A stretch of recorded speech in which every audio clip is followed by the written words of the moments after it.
Magandang umaga ng Sabado mga kaibigan, July 27, 2024, latest weather update po tayo. Pero bago natin yan ipagpatuloy, huwag mong kalimutan muna mag-like and subscribe kung di ka pa nakasubscribe.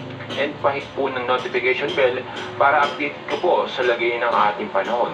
So ngayong umaga po ng Sabado mga kaibigan, ay binabantayan na po natin ngayon itong low pressure area o LPA na namataan po na may layo pong 900 kilometers east of southeastern Mindanao po. So makikita o kita-kita nyo naman po sa ating pinaka-live radar.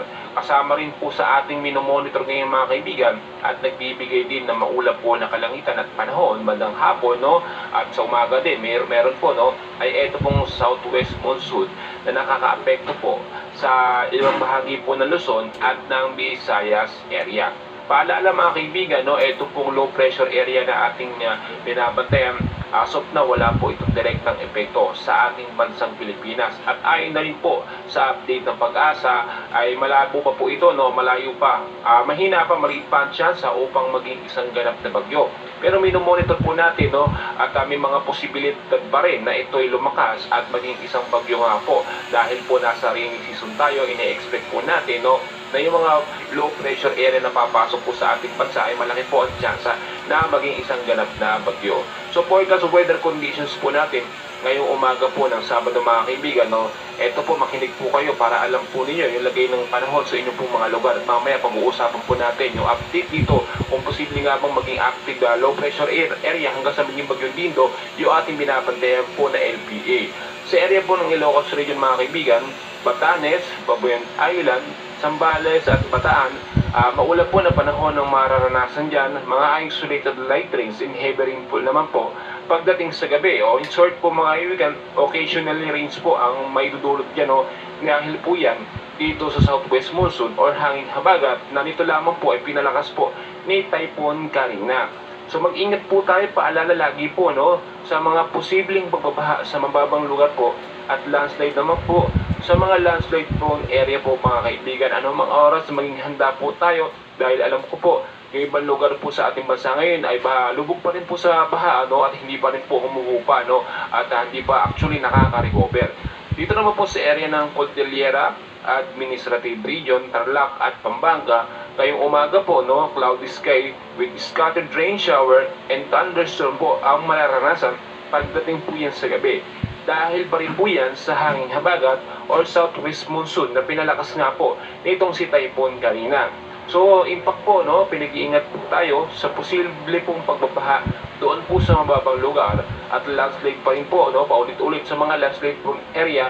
Umiwas din po kayo sa mga matataas na lugar na wala po masyadong puno mga lupa lang, malaki po at chance sa posibilidad na ito po ay mauwi po sa mga landslide kapag meron pong malakas. At pamantalang dito naman mga kaibigan sa area po ng Metro Manila, Visayas at the rest po ng Luzon mga kaibigan, maulap din po na kalangitan ng mararanasan asahan po yan sa may bandang hapon at mga isolated light rains and heavy rainfall mahina hanggang sa posibleng paglalakas po ng pag-ulan ng mararanasan dahil pa rin po yan sa southwest monsoon or hangin habagat. So paalala, dahil po sa Metro Manila, karamihan po ay mababang lugar, pinag-iingat po tayo sa banta po ng pagbabaha. Ngayon pa lamang po, linisin na natin yung mga estero, yung mga kanal. Yan po yung pinaka number 1 cause po ng pagbabaha na bumabara po sa mga kanal, sa mga estero, hindi po nakakadaloy ang mga katubigan. At yung matataas na lugar, mag-ingat din po kayo sa banta nga po ng landslide doon po sa mga landslide prone area. Samantalang dito naman po sa may Mindanao, which is dito po nakikita natin sa may bandang silangang Mindanao, yung low pressure area.